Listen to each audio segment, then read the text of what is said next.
बरसात के दिन है, पूरा पानी नीचे जो है पड़ा हुआ है। मम्मी क्या है पानी बाहर खींच रही है। कभी कभी खाना खाते थे तो उसमें जो है कीड़े गिर जाते थे। और रहर के दाल खाए हुए बहुत दिन हो गए। तुम्हें अगर जल्दी नौकरी पानी है तो IAS PCS नहीं, मतलब तुम वनडे एग्जाम की तैयारी करो। इसलिए मैं SSC रेलवे की तैयारी में जुट गया। तो मम्मी बोली ठीक है ले जाओ, ये चैन बेच दो। तो आप लोग समझ ही सकते हो कि अब उस समय मेरी मनोदशा क्या थी। जैसे ही मैं एग्ज़ाम हॉल में बैठा और वहीं पे बेहोश हो गया। एक बार रेलवे में ना होने के बाद, 3 बार SSC में नहीं होने के बाद मुझे लग रहा था कि अब क्या करें। नमस्कार।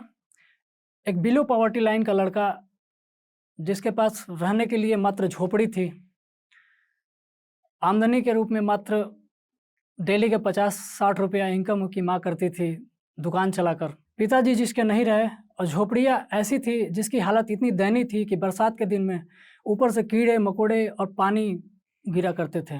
वो आज जोश स्टॉक के मंच पे क्या करने आया है, आज मैं आपको बताने आया हूँ। नमस्कार, मेरा नाम आकाश कुमार गुप्ता है। मैं उत्तर प्रदेश के गाजीपुर जिले के एक छोटे से गाँव पतार का रहने वाला हूँ। मेरी शुरुआत तो होती है जब मैं 6 साल का था।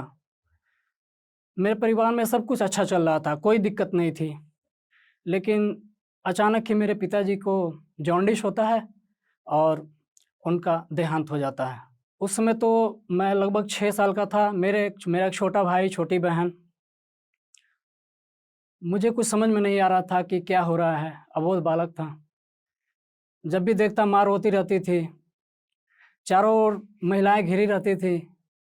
मुझे कुछ समझ में नहीं आता था कि हो क्या रहा है। जैसे-जैसे समय बीतता गया, घर की आर्थिक स्थिति वैसी नहीं रही जो पहले थी। हम वहीं पास के सरकारी विद्यालय में पढ़ाई किया करते थे। पढ़ाई कुछ खास नहीं होती थी, लेकिन ये था कि एक मन में हमेशा चलता रहता था कि नहीं, मैं कुछ पढ़ के बनूँगा। क्योंकि अपने घर परिवार की स्थिति देखकर मुझे अपने आप पे बहुत वो तरस आता था कि हमारे साथी कितना अच्छा से रहते हैं, मैं कैसे रहता हूँ। उनके पास सब कुछ होते थे, मेरे पास कुछ नहीं होता था। उनके पास नए-नए जूते होते थे, कपड़े होते थे, त्योहारों में अच्छा-अच्छा कपड़ा पहनते थे, लेकिन हम लोग दूसरे कपड़े पहनते थे। माँ कभी मामा के घर जाती थी तो वहाँ से उनके जूते उठा के लाती थी, कपड़े उठा के लाती थी, तो हम लोग उसको जो है नया समझ के पहना करते थे। ग्रेजुएशन के दौरान मैंने जो है बहुत सारी चीज़ें पता की, कैसे कॉम्पिटिशन की, कैसे तैयारी किया जाता है, बहुत सारे दोस्तों से मिला। मुझे मतलब अंदर से ये लगता था कि एनी हाउ मुझे जितना जल्दी मतलब मिल जाए, मैं अपने घर की स्थिति को एकदम सही करना चाहता था। क्योंकि मेरा छोटा भाई भी पढ़ाई नहीं कर पाता था। लगभग वो भी हाई स्कूल करने के बाद जो है उसे मजबूरी में छोटे-मोटे दुकान पे काम करना पड़ा। 500 रुपया उसको मिल जाते थे और 500-700 रुपया दुकान से मिल जाते थे। मेरे चाचा थे, वो जो है उनके बच्चे थे, 3 बच्चे थे, उनकी वाइफ़ थी। वो भी मतलब बहुत ज़्यादा कुछ करते नहीं थे। लखनऊ में एक छोटा-सा जो है नौकरी करते थे, उसमें 2000 रुपया मिलता था। बाद में उन्होंने अपना एक बिज़नेस किया, एक मतलब अपना एक ठेला बनाया, उसपे बेल्ट पर्स बेचकर किसी तरह काम चलाया करते थे। वो भी थोड़ा बहुत सपोर्ट करते थे हम लोगों को। तो ऐसे हम लोग की लाइफ़ चलती थी। अब मुझे अंदर से इतना प्रेशर आता था कि कैसे मतलब, तो जैसे ही मेरा ग्रेजुएशन पूरा हुआ, अब प्रेशर का लेवल एकदम ऊपर हो गया कि अब तो ग्रेजुएशन हो गया, अब मुझे किसी तरह जो है नौकरी पानी है। ग्रेजुएशन के बाद जब मैं घर आया तो मम्मी से कहा कि मैं मम्मी अब सरकारी नौकरी की तैयारी अब जम के करूँगा और 1 साल के 2 साल के अंदर किसी तरह एनी हाउ मैं नौकरी पा लूँगा। लेकिन उसमें ये है कि मुझे कुछ मतलब पैसे की ज़रूरत पड़ेगी जिससे मैं कोचिंग में एडमिशन ले पाऊँ और वहाँ पे अच्छा गाइड मिल सकता है और मैं जल्दी ही नौकरी पा जाऊँगा। मम्मी बोली ठीक है, पैसे की व्यवस्था हम लोग करते हैं। वो तो बोल दी, लेकिन पैसे थे ही नहीं, कैसे पैसे मिलेंगे? मुझे भी समझ में नहीं आ रहा था कि हाँ, बात तो सही है, पैसे कैसे मिलेंगे? तो मम्मी बोली मेरे पास जो एक चेन है, लास्ट में यही बचा हुआ है, उसको ले जाओ, बेच दो। आप लोग समझ ही सकते हो कि अब उस समय मेरी मनोदशा क्या थी।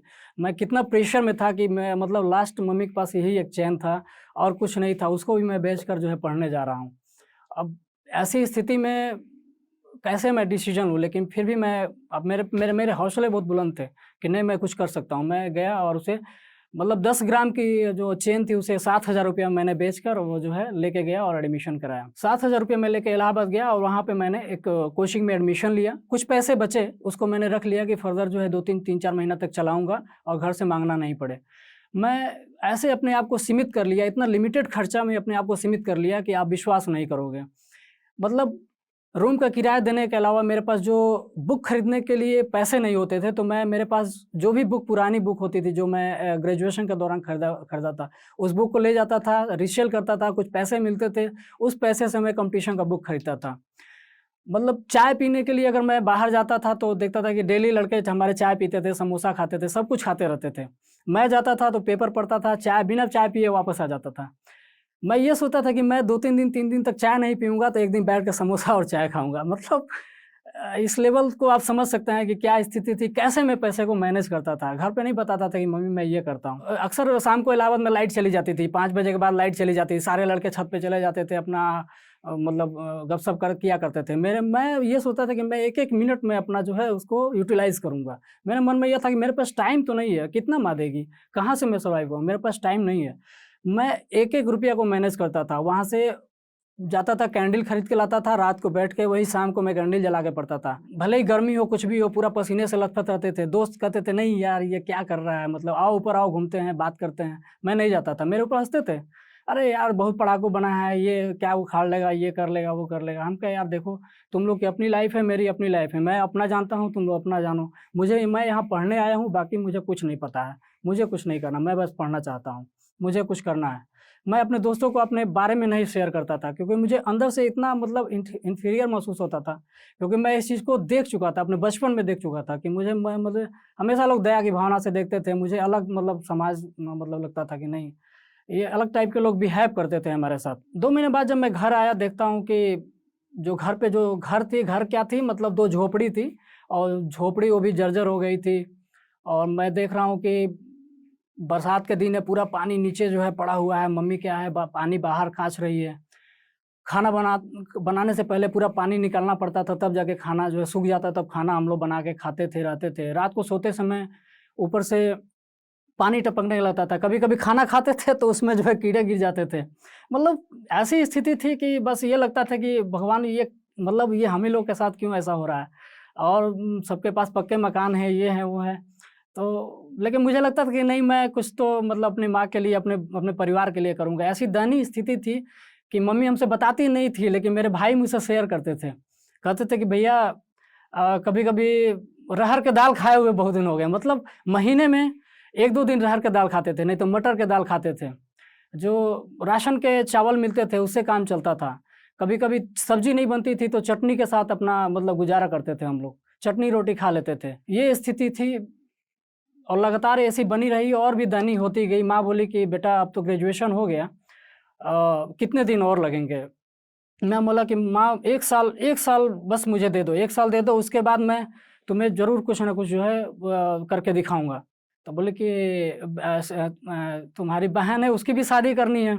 मैं बोला उसकी भी शादी करेंगे। तो बोले कि मैं अपने एक तुम्हारे एक पटीदार से बात कर रहा था कि इनकी बहन की शादी करनी है, एक अच्छे लड़का देखिए और जो गवर्नमेंट में जॉब करता हो। तो वो मुझ पे जो है गुस्साए, बोले गवर्नमेंट वाली नौकरी से शादी तुम्हारी सिस्टर की होगी, तुम्हारी लड़की की होगी, उसके लिए बहुत सारे पैसे लगेंगे, ये सब ख्वाब देखना छोड़ दो।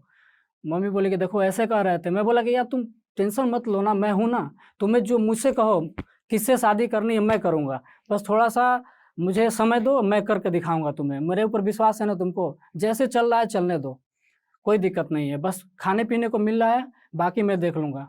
मैं वहाँ से आया बहुत ही टेंशन में, बहुत प्रेशर में था। मुझे याद है कि मेरा एक एग्ज़ाम था, मैं एग्ज़ाम देने गया था एग्ज़ाम देने गया था, इतना प्रेशर में था, घर से आने के बाद इतना प्रेशर में था कि जैसे ही मैं एग्ज़ाम हॉल में बैठा, 2 मिनट अभी हुआ ही नहीं था, मेरे अंदर पूरा पसीना, मैं पूरा भीग गया और वहीं पे बेहोश हो गया। इतना प्रेशर मतलब इतना हाई टेंशन प्रेशर था मेरे ऊपर कि मुझे लग रहा था कि नहीं मेरा ये लास्ट एग्ज़ाम है और इसी में मुझे निकाल लेना है। ये प्रेशर, ये लेवल था मेरा एग्ज़ाम का। वो स्थिति सोच के मुझे लगता है कि ऐसा नहीं होना चाहिए, लेकिन फिर भी आधे घंटे बाद मुझे मुझे होश आया, बाहर बरामदे में लेटा दिया गया था। फिर मैं आधे घंटे बाद आया, मैं रिफ्रेश होके आया, तो मुझे याद है कि मैं भी एग्ज़ाम उन बच्चों के साथ ही कंप्लीट करके मतलब आगे आया था। तब मुझे उस दिन और विश्वास हो गया कि मैं आधे घंटे बाद ही मैं एग्ज़ाम में बैठा और मैं जो है अच्छा कर गया। मेरा प्रीलिम्स मतलब निकल गया था। मैं घर गया और माँ से कहा कि देखो मेरा पहला एग्ज़ाम निकल गया। माँ बहुत खुश हुई, बोली वाह! क्या निकाल लिया? हम बोले कि हाँ। बोली कि हो गया? हम कहा नहीं ऐसा नहीं हुआ, अभी हुआ नहीं है, इसके बाद एक मेंस एग्ज़ाम होगा, उसके बाद जो है डिसाइड होगा कि मेरा हुआ कि नहीं। बोले कि ठीक है जाओ तैयारी करो। मेंस की तैयारी में पूरी जी-जान से लग गया और मेंस का एग्ज़ाम दिया और मेंस का एग्ज़ाम दिया लेकिन परिणाम नहीं निकला मेरा रिज़ल्ट नहीं हुआ। बहुत निराश हुआ। मुझे समझ में नहीं आ रहा था कि यार अब क्या करें? एग्ज़ाम में रिज़ल्ट तो हुआ नहीं, माँ को क्या बताएँगे? फिर मैं घर नहीं गया। मैं बोला नहीं घर नहीं जाएँगे, घर जाएँगे तो मम्मी पूछेगी क्या हुआ? फिर मैं घर नहीं गया। इसके बाद मैंने एसएससी के एग्ज़ाम देने शुरू किए। एसएससी के एग्ज़ाम देता था, प्रीलिम्स मेरा कभी रुका नहीं क्योंकि प्रीलिम्स में देता था, मेंस में पहली बार मैं दिया तो एसएससी में नहीं हुआ। दूसरी बार भी मेंस दिया, उसमें भी नहीं हुआ। एक बार ऐसा हुआ कि सेक्शन ऑफिसर का एग्ज़ाम अलग से निकलता था, एसएससी ही निकालती थी। उसमें 2 250 सीट होते थे। मेरी तैयारी बहुत अच्छी थी, मुझे पता था कि नहीं मैं तो निकाल लूँगा। उस एग्ज़ाम को मैंने क्रैक कर लिया और मेरा प्रीलिम्स हो गया, मेंस भी हो गया। उसके बाद मैं इंटरव्यू में चला गया।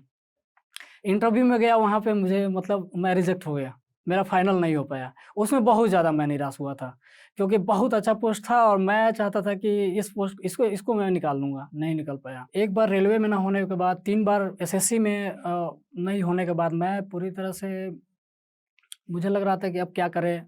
घर वालों की जो है एक तरह से हिम्मत जो है टूट चुकी थी। वो लोग सोच रहे थे ये क्या हो रहा है? ये लड़का मतलब लगता था कि नहीं अंदर से उनको देखने के बाद लगता था कि ये लड़का कुछ कर पाएगा कि नहीं।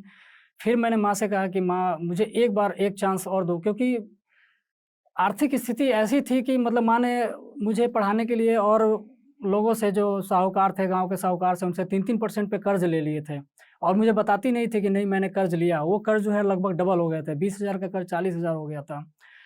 वो बताती नहीं थी, तो फिर मैंने माँ से कहा कि माँ मैं इतना कर ले रहा हूँ तो ज़रूर मैं कर लूँगा, थोड़ा-सा और मौका दो बस। तो बोली ठीक है, मैं ऐसे कह देता था लेकिन वो मुझे कहती नहीं थी कि तुम्हें मौका नहीं दे रहे हैं। लेकिन मैं कहता था कि नहीं माँ मुझे अंदर से लगता था कि नहीं वो परेशान है। तो फिर मैं तैयारी में लग गया। इसके बाद एक दिन वो ऐसा दिन आया कि मैंने रेलवे का एग्ज़ाम दिया और उसमें प्रीलिम्स हो गया, मेंस भी हो गया। उसके बाद साइको का एग्ज़ाम देना था। साइको का एग्ज़ाम हम देने जा रहे थे बड़ोदरा। तो उस समय ये होता था कि रेलवे के एग्ज़ाम देने स्टूडेंट जाते थे साथ में, तो ये था कि कोई टिकट वगैरह नहीं कटाता था। ऐसा होता था टीटी बहुत मतलब दया करते थे, बोलते थे अरे बच्चे हैं पढ़ने वाले, छोड़ देते थे। तो साइको का एग्ज़ाम देना था, जा रहे थे हम भी मतलब विदाउट टिकट जा रहे थे। वो बड़ोदरा जाना था फिर भी विदाउट टिकट जा रहे थे, एडमिट कार्ड था ही साथ में। एक लगता था कि नहीं एडमिट कार्ड है तो लाइसेंस है, एग्ज़ाम दे सकते हैं, रोकेगा नहीं टीटी। तो अचानक से ही वो जो है टीटी सब घुस जाते हैं। मैं जनरल बोगी में ऊपर कोने में बैठा हुआ था। अब जल्दी से मेरे पास ₹250 थे, जल्दी से मैंने ₹250 में से ₹50 ऊपर पॉकेट में रखे और ₹200 नीचे आंटी एक बैठी थी उनको पकड़ा दिए। आंटी ये रख लीजिए नहीं तो हो सकता है कि मेरा पैसा सब ले लें। फिर टीटी आया सब वही हुआ, उसने पूछा कहाँ जा रहे हो? मैं बोला एग्ज़ाम देने जा रहा हूँ सर मेरा जो सिलेक्शन हो गया है मेंस में।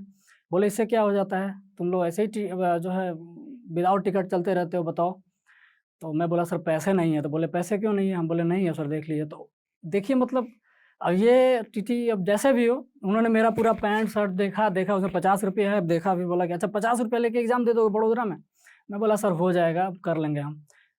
ठीक थे, चले गए छोड़ के चले गए, बोले जाओ, जाओ एग्ज़ाम देने जाओ। फिर मैं आंटी से पैसा लिया और जो है तो ऐसे एग्ज़ाम की मतलब एग्ज़ाम की तैयारी करते हैं। वहाँ स्टेशन पे उतरते थे तो कोई अब होटल थोड़े हम लोग कर सकते हैं, कहीं रुक थोड़े सकते हैं। स्टेशन पे बिछाते थे टॉवल सो जाते थे, पेपर बिछाते सो जाते थे। नहाए कहाँ? सुबह नहाने के लिए होता था तो जो ट्रेन धुला जाता है जो अ, जब ट्रेन धुल जाती थी तो उसी पाइप को उठाते थे, उसी से नहा लेते थे। वहीं तैयार हो जाते थे, वहीं तैयार होके एग्ज़ाम देने चले जाते थे। और उस एग्ज़ाम में मेरा हो गया, इसलिए मुझे आज तक याद है कि ऐसे-ऐसे केस उस एग्ज़ाम के साथ मेरा हुआ था और मेरा असिस्टेंट स्टेशन मास्टर में पहली बार सिलेक्शन हो गया। मैं मतलब इतना खुश था, मुझे कुछ समझ ही नहीं आ रहा था कि मैं क्या मतलब उस रात तो मुझे नींद ही नहीं आई। चूँकि शाम को रिज़ल्ट आया लगभग 7-8 बजे के आस-पास रिज़ल्ट आया और रात भर मैं सो नहीं पाया। मैं जल्दी 5 बजे उठा, जल्दी रेलवे स्टेशन गया और जो है घर पहुँचा। मम्मी को बताया, सारे लोग इतना मतलब आश्चर्यचकित थे, मतलब समझ ही नहीं पा रही थी। मम्मी कह रही थी कि उनके चेहरे पे ऐसा मतलब देखने से लग रहा था कि नहीं वो पुरानी जो 25 साल वाली मम्मी है मेरी वापस आ गई है। उनका चेहरा मतलब देखने में मुझे बहुत खुशी होती थी, बहुत खुशी हो रही थी। फिर मैं ऐसे एग्ज़ाम देता रहता था। मैंने इसी बीच मैं बैंक का एग्ज़ाम नहीं देता था क्योंकि उसमें फ़ॉर्म भरने में बहुत ज़्यादा पैसे लगते थे। एक फ़ॉर्म भरने में ₹500 लगते थे, वो तो मेरे पास था ही नहीं। तो मेरे दोस्तों ने कहा कि तुम एक बैंक का भी एग्ज़ाम दो, हम लोग के साथ दो। मैं बोला ठीक है। तो मुझे पता है कि ये दोस्त दोस्त ही पैसा दिए थे, बाद में मैंने उन्हें दे दिया, लेकिन दोस्त ही मेरे पैसे दिए थे। मैं स्टेट बैंक का एक एग्ज़ाम दिया और उस एग्ज़ाम में मेरे 5 दोस्त थे, हम पाँचों लोग बैठे थे और 2 लोगों का सिलेक्शन हुआ और दोनों लोग इंटरव्यू देने के लिए लखनऊ गए। लखनऊ में मेरे चाचा रहते थे और चाचा की भी स्थिति ऐसी थी कि वो किसी तरह मतलब अपना काम गुज़ारा करते थे। वही सड़क पे ठेला चलाते थे, उसमें बेल्ट, पर्स वगैरह बेचा करते थे। मैं चाहता था कि मेरे दोस्त ये स्थिति ना देखें मेरी। वो ऐसे इतने छोटे कमरे में रहते थे कि आप बयान नहीं कर सकते हैं। बस सामान लेके आते, जो ठेला का सामान उसमें रख देते थे, बस सोने का जगह नहीं था, बाहर सोते थे। ऐसी स्थिति थी, बस किसी तरह काम चल रहा था। वहाँ हम लोग ने इंटरव्यू दिया, वहाँ इंटरव्यू दिया, इंटरव्यू देने के बाद बस मेरा ही सिलेक्शन हुआ स्टेट बैंक में। वो रह गया। इसके बाद मैं घर आया हुआ था, मेरे मतलब मोबाइल पे एक मैसेज आता है कि यू आर सिलेक्टेड। मुझे विश्वास ही नहीं हो रहा था कि मैं सेकंड बार मतलब सेलेक्ट हो गया। मेरे घर वाले बोले, "तुम ये सब क्या कर रहे हो? मतलब तुम जो है दोबारा तुम्हारा हो गया स्टेट बैंक में।" माँ बोली कि सही में? हम बोले, "हाँ, सही देखो तो।" अब तो फिर हम लोग डिसाइड किए, बोले क्या करना है? मैं बोला कि देखो जैसी स्थिति है हम लोगों की उसी हिसाब से तो सबसे पहले जहाँ मेरी जॉइनिंग आ जाएगी मैं वहाँ जाके जॉइन कर लूँगा।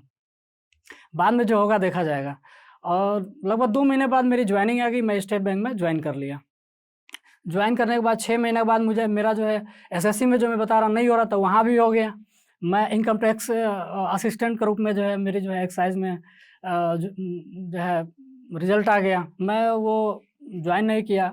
स्टेशन मास्टर की भी जॉइनिंग आई, अ, उसको भी मैंने जॉइन नहीं किया क्योंकि दोस्त बोले कि ठीक है तुम्हारा स्टेट बैंक में इन फ्यूचर अच्छा है। और उसके बाद मैंने जो है अभी स्टेट बैंक में अभी ब्रांच मैनेजर के पोस्ट पे जो है प्रमोट कर लिया है और मुझे इस बात का हमेशा से मतलब खुशी रहता है कि मैंने जो चाहा वो कर दिखाया और मेरी घर की जो स्थिति थी वो मैंने कैसे बदल दिया। जो हमारे बाबा पाटीदार कहते थे कि नहीं गवर्नमेंट वाले लड़के शादी नहीं कर पाओगे अपनी सिस्टर की, मैंने भी वो चीज़ कर दिखाया और आज मैं अपनी सिस्टर की शादी गवर्नमेंट जॉब करने वाले लड़के से की। मेरा भाई था, उसको भी मैं पढ़ा नहीं पाया था। मेरे अंदर एक हमेशा द्वंद चलता था कि मैं परिवार के लिए एक बोझ था, मतलब इतना मेरे परिवार वाले मेरे लिए क्या-क्या नहीं किए हैं, कितना कष्ट उठाए हैं। मेरा भाई 5-5 सौ रुपया में नौकरी किया है, मेरी पूरी सैलरी दे दिया है। मेरे चाचा 1000 रुपया किसी तरह कमाते थे, तो पूरा पैसा जो है घर पे दे देते, अनाज खरीदाता था, वैसी स्थिति थी। तो मेरे अंदर हमेशा चलता था कि नहीं मैं अपने परिवार को अच्छी स्थिति में तो लाऊँगा। बहन की शादी किया, गवर्नमेंट जॉब वाली। दूसरा मेरी प्रायोरिटी थी अपने भाई को सेटल करना। मैं अपने भाई को पॉलिटेक्निक कराया। मैं बोला पॉलिटेक्निक करो और तुम्हें कुछ कराएँगे हम। पॉलिटेक्निक कराया और आज वो अच्छी कंपनी में डीएलएफ कंपनी में जो है असिस्टेंट इंजीनियर के रूप में पोस्टेड है। और इसके बाद मेरी थर्ड प्रायोरिटी थी अपने एक घर बनाना। मैं अपने घर मतलब पक्का देखना चाहता था कि मैं सोऊँ तो ऊपर से जो है पानी ना टपके और जो खाऊँ तो ऊपर से कीड़े ना गिरे भोजन में। तो मैं एक पक्का घर भी बनवाया। मैं ये भी चाहता था कि मेरे चाचा जो मुझे सपोर्ट करते थे उनके लिए कुछ करूँ। उनके लिए भी मैंने किया, उनको एक दुकान खुलवाया, शूज़ की दुकान खुलवाया। गाँव गाँव में ही चट्टी पे मैं अच्छा-सा दुकान लिया। मुझे जैसे ही बन पड़ता था क्योंकि मैं अब तो डरता नहीं था, मेरे पास तो एटलीस्ट सैलरी तो आनी है। मैं कर्ज़ लेके किसी तरह उनका दुकान खुलवाया, उनको जो है सेटल कर दिया। अब मुझे लगता है कि नहीं मेरी माँ ने जो सपने देखे थे वो सारे पूरे हो गए। मैं अपनी माँ के साथ रहता हूँ, मेरी शादी हो गई है, मैं मेरी एक छोटी-सी बच्ची है उसके साथ रहता हूँ और मुझे ये सब सोच के बहुत ही अंदर से एक तरह से लगता है कि नहीं अ, मैंने मैं बहुत बड़ा मतलब कुछ काम तो नहीं किया लेकिन इतना किया कि अपने परिवार को एक ऐसी स्थिति से उबार कर ऊपर लाया हूँ, जो कल्पना भी नहीं कर सकता कि इस स्थिति से कोई लड़का इस स्थिति तक जा सकता है। मैं अपनी स्टोरी के माध्यम से उन बच्चों से ये कहना चाहता हूँ कि आप चाहो तो, आप ठानो तो सब कुछ कर सकते हो। आपके अंदर वो पैशन होना चाहिए, लगन होना चाहिए। आप उस मंजिल को पा सकते हो जो आप चाहते हो। बस आपका परिवार साथ दे और आप हमेशा जो है उसी के लिए काम करते रहो। इधर-उधर कहीं भी आपको जो है मन भटकाने की ज़रूरत नहीं है। आप एक गोल बनाओ, सेट करो, निकल पड़ो, सफलता मिल के रहेगी। क्योंकि आप जोश टॉक्स देख रहे हैं तो जाहिर सी बात है कि आप अपनी जिंदगी में कुछ बड़ा करना चाहते हैं और वो सारे स्किल्स सीखना चाहते हैं जिनसे आप अपने सपने पूरे कर सकें। और आपके इन्हीं सपनों को पूरा करने में मदद करता है जोश टॉक्स का इंग्लिश स्पीकिंग ऐप, जिसमें हम आपकी मदद करते हैं उन सारे स्किल्स को सीखने में जिनसे आप बाकियों से आगे बढ़ सकते हैं। चाहे इंग्लिश बोलने में कॉन्फिडेंस और फ्लुएंसी की कमी हो या पर्सनालिटी डेवलप करने में परेशानी हो रही है, इस सब के लिए आपको वन स्टॉप सॉल्यूशन हम देना चाहते हैं और इसका नाम है जोश टॉक्स इंग्लिश स्पीकिंग ऐप। तो इंतजार किस बात का है? आज ही डाउनलोड कीजिए जोश टॉक्स इंग्लिश स्पीकिंग ऐप और अपनी सक्सेस की तरफ एक नया कदम बढ़ाइए। Click the link now.